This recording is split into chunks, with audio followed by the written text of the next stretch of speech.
Hello everyone, welcome to my channel. Today I'm going to make some chocolate keto bars, and you guys, these are chewy, gooey, and super duper chocolatey. So if you guys want to learn how to make this, stay tuned and I'll show you guys how to make it. Also, if you guys are new to this channel, please consider subscribing, and if you like this video, please make sure to give it a big thumbs up. And if you guys are also ready, let's get baking. In a large bowl, I have some almond flour, and I'm going to add in the baking powder and xanthan gum. And the xanthan gum is what gives it more of a slight chewiness. And then I'm just going to go in and give it a quick mix combine. Okay. And then in another bowl, I'm going to add in the butter.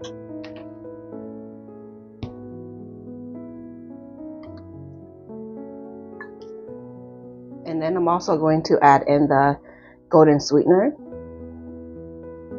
1 teaspoon of vanilla extract, and then also 2 eggs. And all the exact measurements that I'm using will be in the description box down below. Okay, and then I'm just going to go in and give it a whisk, combine everything well. And I want to get this a nice and smooth batter.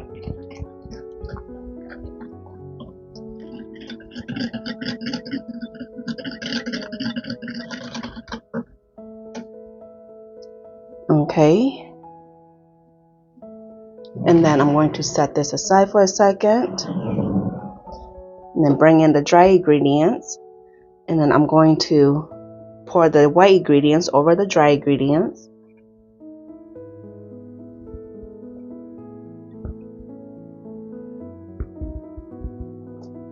And then I'm just going to go in and give it a fold to combine everything well.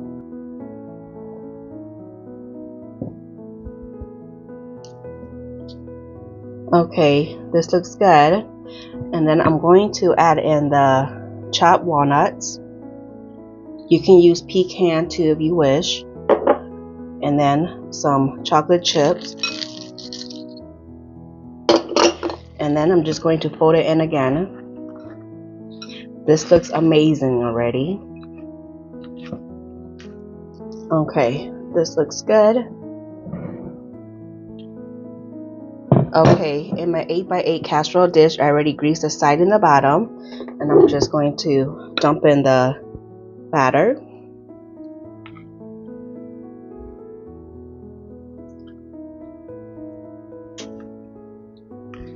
And then I'm just going to go in and give it a quick smooth down.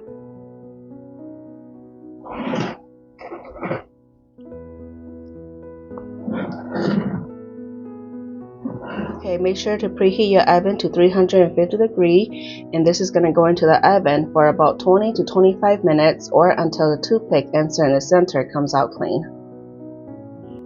Once it comes out of the oven, I'm going to add in some chocolate chips just right on top. And this is optional, you don't need to do this part. And then you just want to let it cool completely before serving.